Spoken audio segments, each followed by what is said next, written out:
Yama, everybody, as you know, my name's Mark Sutherland. I'm a proud Gomeroi man. I've been born and raised here in Tamworth, and I'm also an elected councillor here on Tamworth Regional Council. And as a community, we are stoked, to host the knockout this year. Big round of applause. Bit of laugh with the energy, Putting Tamworth on the map, we are.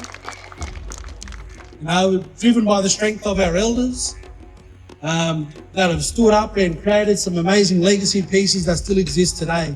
A lot of those are some of the Aboriginal organisations that are here. And it's that strength of our old people that have shaped us and given us the foundation for us to move into some amazing things. So because of that strength, I want to make sure we say Yama, Yama de Gomeroi, Walla Bagniani Wungalawa, Namba Mari, Maromara, Ngale Down, Tilia Yanbali, Garimadas Kaingal, Gomeroi Yamlanginda, Winalanginda, Winangalawa.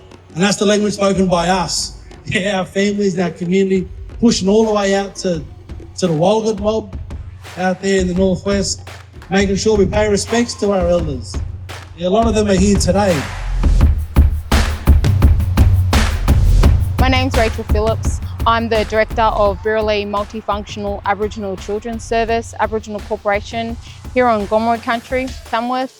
I'm also the Chairperson of TACCO, which is the Tamworth Aboriginal Community Controlled Organisations. We're working at closing the gap across Australia between our Aboriginal people, for our Aboriginal people. When we're looking at closing the gap, it really does need to start with our ACCOs. Tamworth was chosen as a place-based partnership site, which was really exciting because here in Tamworth we have long-standing Aboriginal corporations that have been leading the way.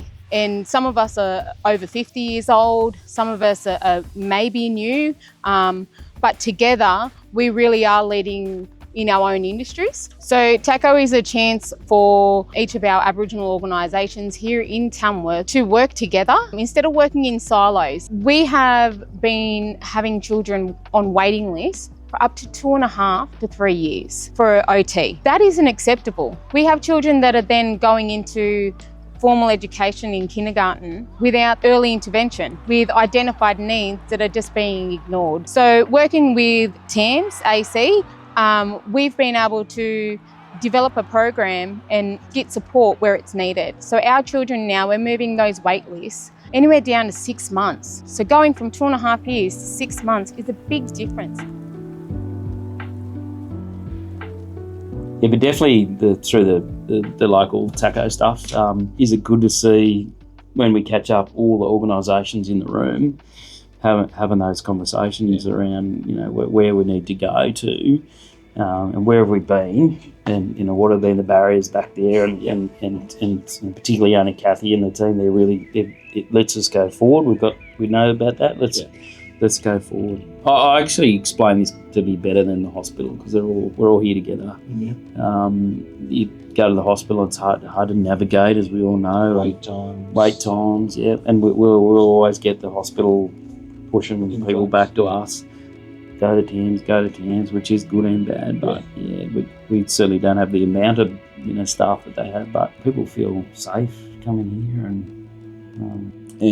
part of our vision here at TAMS is a new purpose-built Aboriginal medical service that's community-owned and run.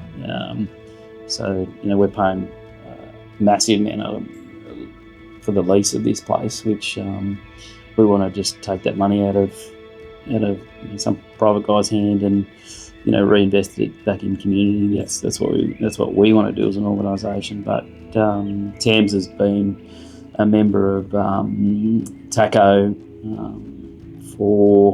since its inception, and we're governed by a board and community controlled and chaired by Kathy Trindle, and that board is full of a bunch of really clever Aboriginal people that come together regularly. We come together twice this week, or 3 times really. So we had a TACCO meeting and there's been 2 board meetings. So they're always coming together to work through solutions and find wins and how to help people. So. Fresh Footprints program was set up to provide genuine opportunities for the youth of Tamworth, and through the program just develop a fee-for-service business where the revenue and work streams that are generated by the program go back into supporting young people to provide more opportunities. The greatest thing about the Fresh Footprints program is that it's undeniable proof that things don't have to be the way they are. There's an amazing workforce and group of young people in the community that simply need a genuine opportunity, some wraparound support to guide them through that opportunity. But we see on a daily basis that programs like this work. They're not a ticker box in a program to make up some survey. This actually works. This actually changes their lives. This prevents youth crime. These guys have no interest in staying up late and going and shaking cars and getting into trouble because they're earning money and they're too tired at the end of the bloody day, And this is a genuine opportunity for them, not only to earn money, but to become mentors themselves in the community and beacons that,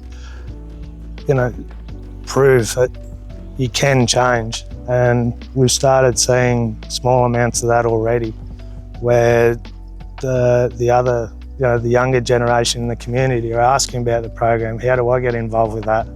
There's an interest in it. And that's how I believe this program can have a massive impact on the youth crime situation that we see at the moment. I was just getting suspended every day. I go back for 1 day, 20-day suspension. So I just said, no, I'm not even going to school no more. So I just sat around at home, mucking up all day, running around, just doing stuff that I shouldn't have been doing, but young, dumb kid mind, thinking that was all big and tough, running around, so.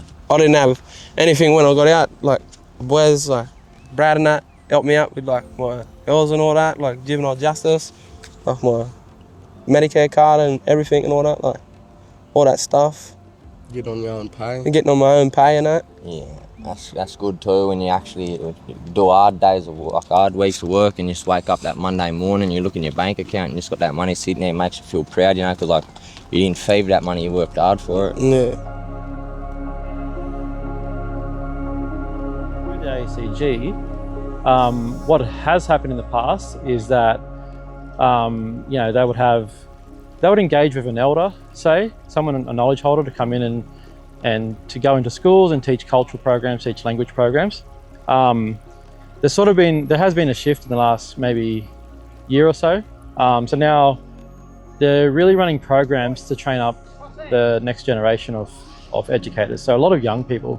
I think one of the young ones who's doing the teaching program to learn the language and going to schools, practicing, getting in front of students and actually teaching, I think she might only be 17. I don't think she's 18 yet. But that's what we need. We need to bring young fellas in. We have old people who already had that knowledge and we're just being engaged to go into schools. I think the way that being part of TACCO helps, and it's not just for the ACU but for all of us, is getting outside of our silos and actually coming together and engaging with one another, which is, that much more holistic approach, which is much more aligned with our traditional practices. You might have had people that were sort of designated as being sort of, say, the experts in this field, someone who was a good tool maker or someone who was good at, weaving or the such. But everyone had something to bring to the table, but they all sat at the same table and they did the work together.